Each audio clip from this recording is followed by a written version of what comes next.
Assalamualaikum warahmatullahi wabarakatuh. Selamat pagi, selamat beraktivitas kembali. Pada kesempatan kali ini saya akan mempresentasikan materi bab 1 pada mata kuliah manajemen, yaitu mengenai pengantar manajemen dan organisasi. Materi pembahasannya yaitu yang pertama, pengklasifikasian karyawan manajerial dan non-manajerial. Kedua, definisi manajemen. Ketiga, fungsi, peran, dan keahlian manajer serta tugas manajer. Keempat, karakteristik sebuah organisasi. Kelima, manfaat mempelajari ilmu manajemen. Langsung saja pada pokok pembahasannya.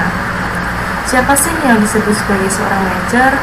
Manajer yaitu seseorang yang melakukan koordinasi dan pengawasan terhadap pekerjaan orang lain dengan tujuan sasaran-sasaran organisasi dapat tercapai. Jenjang-jenjang dalam manajemen. Sebuah organisasi perusahaan maupun badan usaha pada umumnya memiliki 4 jenjang atau tingkatan manajemen, yaitu manajer puncak, manajer menengah, manajer lini pertama, dan karyawan non-manajerial. Pertama, manajer puncak atau top manager merupakan tingkat manajemen tertinggi yang biasanya terdiri atas dewan direksi dan direktur utama. Kedua, manajer menengah atau middle manager biasanya merupakan pimpinan suatu divisi atau departemen. Ketiga, manajer lini pertama atau first line manager merupakan tingkat manajemen terbawah yang biasanya disebut sebagai supervisor. Keempat, karyawan non-manajerial, yaitu seseorang yang mengerjakan pekerjaan atau tugasnya secara langsung tanpa membawahi siapapun. Piramida jenjang manajemen yang lebar ke bawah menunjukkan bahwa semakin ke bawah maka semakin banyak jumlah anggota pekerja atau orang dalam jenjang tersebut. Apa itu manajemen? Manajemen adalah sebuah aktivitas kerja yang melibatkan koordinasi dan pengawasan terhadap pekerjaan orang lain sehingga pekerjaan tersebut dapat diselesaikan secara efisien dan efektif. Efisiensi yang dimaksud yaitu menghasilkan output sebanyak mungkin dari input sedikit mungkin. Sedangkan yang dimaksud dengan efektivitas yaitu melakukan aktivitas yang secara langsung mendorong terjadinya sasaran organisasi. Sehingga di sini manajemen mengejar suatu kesia-siaan yang rendah atau efisiensi tinggi dan pencapaian sasaran yang tinggi atau efektivitas tinggi.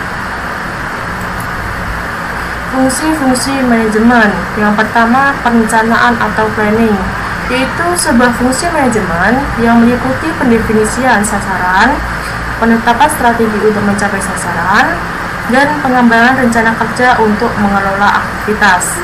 Kedua, penataan atau organizing, yaitu sebuah fungsi manajemen yang melibatkan tindakan penataan dan pengaturan berbagai aktivitas kerja secara terstruktur untuk mencapai sasaran organisasi. Ketiga, kepemimpinan atau leading, sebuah fungsi manajemen yang melibatkan interaksi dengan orang lain untuk mencapai sasaran organisasi. Keempat, pengendalian atau controlling, yaitu sebuah fungsi manajemen yang melibatkan tindakan pengawasan, penilaian, dan koreksi terhadap kinerja dan hasil pekerjaan. Peran-peran manajemen menurut Mansberg. Peran jembatan antar pribadi, yaitu peran yang terkait hubungan dengan orang lain, serta berbagai tugas yang bersifat seremonial dan simbolis. Peran penyambung informasi, yaitu peran yang terkait dengan pengumpulan penerimaan dan penyampaian informasi.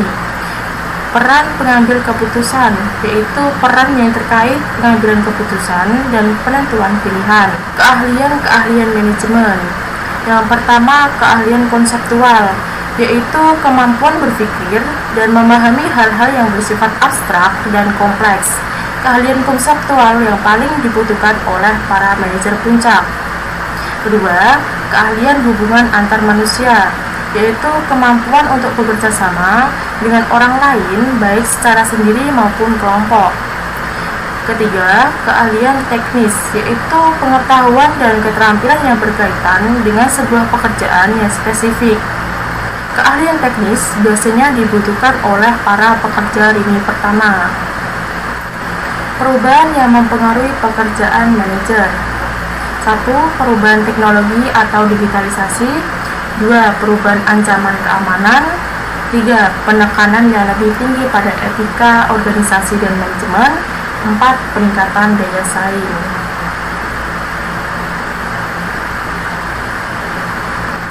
Karakteristik sebuah organisasi. Organisasi dapat dikatakan sebagai sebuah organisasi jika di dalamnya terdapat 3 karakteristik, yaitu yang pertama, tujuan yang jelas, yang kedua, struktur yang nyata, dan yang ketiga adalah orang. Manfaat mempelajari ilmu manajemen. 1. Universalitas manajemen, yaitu kenyataan bahwa manajemen dibutuhkan dalam sebuah organisasi. Kedua, realitas dunia kerja, yaitu kenyataan bahwa kebanyakan staf lulus kuliah dan mau mulai karir di dunia kerja harus mengelola atau dikelola.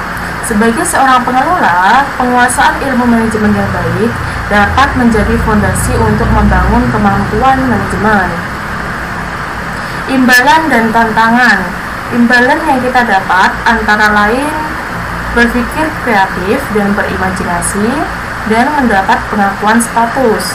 Sedangkan tantangan yang kita akan lewati antara lain harus bekerja keras dan dituntut menyelesaikan tugas dengan sumber daya yang terbatas.